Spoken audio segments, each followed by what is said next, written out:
ঠাকুরগাঁওয়ে হিন্দু সম্প্রদায়ের কুড়ে ঘরে অগ্নিসংযোগ করে পালিয়ে যাবার সময় সামিউল নামের একজনকে ধরে পুলিশে সোপর্দ করেছেন স্থানীয় বাসিন্দারা।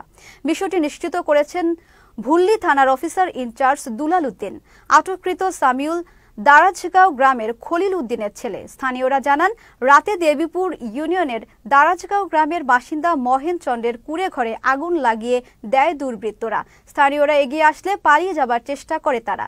এ সময় ওই গ্রামের সামিউলকে হাতে নাতে আটক করেন স্থানীয়রা। পরে পুলিশের হাতে তুলে দেওয়া হয়। আমাদেরকে তো নিরাপত্তা সবাই দিচ্ছে, তারপর আমাদেরই বিপদ হচ্ছে। এই ঘটনাটা কেন ঘটতেছে? এখন আমাদেরকে ইয়ে করার জন্য, মানে আমরা তো এমনি আতঙ্কে আছি নাকি, আতঙ্ক আরো বৃদ্ধি করার জন্য এবং নিজের স্বার্থ হাসিলের জন্য কিন্তু একটা খেরে ঘরে আগুন ধরা দিয়েছি। এরা তো পার্শ্ববর্তী ছেলে আমাদের। চারজনকে দেখা মাত্রই তার পিছনে আমরা ধাওয়া করি। ধাওয়া করার পরেই তিনজন কিন্তু পালিয়ে যায়। এই একজনকে আমরা স্বাভাবিকভাবে আটকায় দেই।